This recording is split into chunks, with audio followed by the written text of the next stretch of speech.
कम बयस विधवा हवा बोधे कौ नारी को अभिशाप टू कम नुहे। हेले आजिर ए कहानी आपण भूल धारणा को निश्चित बदलई दे पारे। जड़े विधवा पुणी थे मथारे सिंदूर नाई पारे, हाथ में शंखा पिंधि पारे, आउ नववधू साजी आउ कहार जीवन साथी भी हो पारे। आपण देखुवा ए सुंदरी नारी जनक जड़े विधवा आज्ञा, हेले से आज पुणी थे नववधू बेशरे सजेई है निज मनर मनीष को अपेक्षा करछंती। ए कहानी हुए तो आपण को अनेक किछि भाविबा को बाध्य करि पारे, किंतु ए विधवा मथारे सिंदूर देई धड़ा शाढ़ी बदल नाली शाढ़ी पिंधई ताकू जे लाल टुकटुक सादो बो सजेई बेदी उपरे होम निआरे जा हाथरे हाथ गंटी पड़ी से युवक आगरे आम मथा नई जाउछि। आज्ञा एमिति एक घटना विषय जानिबाकू आसंतु आरंभ करिबा आजिर ए कहानी। जो कहानी आपणक आखिरे लुह आनी दे पारे, आउ एमानक मिलन देखिले खुशी भी करि पारे। माँ ए माँ जेतेबेले गोटे पिलार सहारा छाड़ी आरपारी को चली जाए, सेतेबेले गोटे झियो मुंडरे जेमिति चढ़क पड़ जाए। पिला बेले माँ कैंसर रोग सबुदिन आखि बुझा परे गोटे बापा ता झील सबकिछि पाल्टी जाए। व्यस्त हो पड़े बापा आउ झीर बाहाघर करई दिए। बाहाघर मात्र 5 मास पर बाहा झीर स्वामी आरपारी को चली जाए। भगवान कहीं एते दुख दियंती से कथा जଣା नहीं आज्ञा, किंतु एटा सत जे दुख जेतेबेले आसे भाई बंधु कुटुंब साथी नहीं आसे। एक कथा को बोधे कहीं ना कहीं निश्चित अंगे लिभेइथिबे। ए कहानी होची बालेश्वर जिला खंतापड़ा अंचल सुमित्रार कहानी।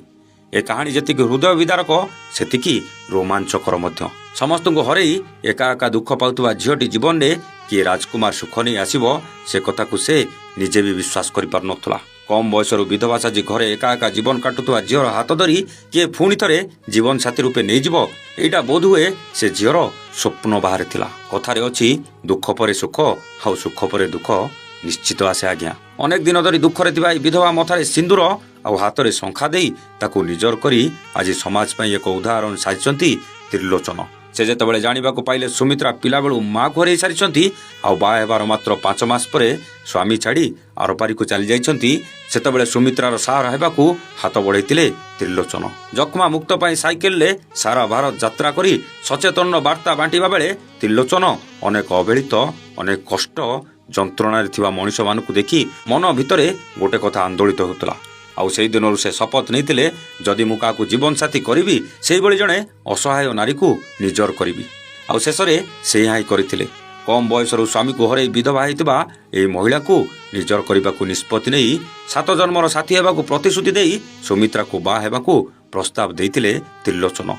ए कहानी बयान करुला आज भी कौटी ना कौटी अंधविश्वास आम मन भितर अच्छी, किंतु त्रिलोचन भली युवक एमिति काम करी प्रमाण करी देखदेले ना जड़े विधवा भी सिंदूर पिंधि पारे, जड़े विधवा हेले भी तार खुशी अच्छी, जड़े विधवा पुणी थे सुखर संसार भी करि पारे। ए कहानी थिला सुमित्रार आज्ञा जे मार मृत्यु पर एका हो जाइथिले आउ एबे असहाय युवती हाथ धरी बंचिबार राह देखाइचंती त्रिलोचन। एमिति एक दृश्य देखा मिलता तिहिड़ी ओल्ड अंचल मूल बासिंदा तथा खंतापड़ा अंचल रुहुतबा गयाधर महाली 28 वर्षीय झील सुमित्रा क्षेत्र में 2010 मसीह सुमित्रा माँ देहात होला परे दुख कष्ट सुमित्रा जीवन अतिबाहित करथुवा बेले बापा भारी कष्ट निज झील सुमित्रार बाहाघर कराई देथिले। हेले दैव सुमित्रा भाग्य खुशी बदल में अन्य किछि लिखिथिला। आज्ञा सुमित्रा बाहाघर मात्र 5 मास पर तांको स्वामी तांको अधा रास्तार छाड़ी आरपारी को चलीगले। सेबेठू एकुटिया जीवन बिताउथुले एही सुमित्रा। ठीक किछि दिन पूर्वे भद्रक जिला तिहिड़ी ब्लॉक कालीमेघा गाँवर अनादि महालिक पुत्र त्रिलोचन महालिक जे कि समाज सेवी भाव अंचल बेस सुनाम अर्जन करथिया बेले 2019 मसीह जख्मा मुक्त भारत पाई साइकेल जोगे भारत भ्रमण करथिले। सेबेठू तांको जीवन में स्वप्न थिला असहाय युवती को हाथ धरी तांको सहारा हेबे। आउ आज सफल होईछि त्रिलोचनकर से आशा। सुमित्रा परिवार को जणाई समस्त सहमति रे बालेश्वर जिला ओलियापाटन निकट में आयुर्वेदिक बायोटेक क्यूरू मेडिसिन फार्म हाउस भितर धूमधाम रे परस्पर मध्य हाथ गंठी पड़ता। बाहाघर जोगदेवा को आसीथिबा अतिथि मानकू गछ चारा प्रदान करने सहित नव दंपति वृद्धाश्रम को जाई वृद्धा बापा माँ को आशीर्वाद नेवाई मनस्थ करथिया बेले बालाश्रम को जाई सेठारे कुनी कुनी पिला मानकू मिष्टान बंटन करथिले। जहाँ फल महिला दिवस रे जड़े असहाय युवती को त्रिलोचन भली जड़े युवक सहारा होतबारु बुद्धिजीवी महलू प्रशंसार सुଅ छुटी आसुची। केवल सेतिकी नुहे आज्ञा, त्रिलोचन समाज अन्य मानक पई मध्य उदाहरण पाल्टिचंती।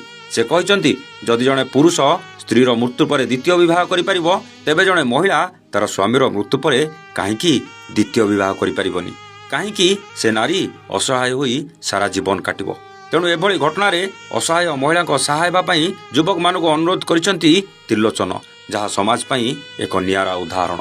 ଏମିତି ଚିନ୍ତାଧାରା ଥିବା ଯୁବକକୁ ଆମେ ହୃଦୟରୁ ଧନ୍ୟବାଦ ନ ଦେଇ ରହିପାରୁନୁ ଆଜ୍ଞା। ଆପଣମାନେ ଯଦି ଏ ବାହାଘରରେ ଖୁସି ଅଛନ୍ତି, ତେବେ ଏ ନବ ଦମ୍ପତିକୁ ଆଶୀର୍ବାଦ ଦେବାକୁ ଜମା ହିଁ ଭୁଲିବେନି। ରହୁଛୁ, ନମସ୍ତେ, ଜୟ ଜଗନ୍ନାଥ।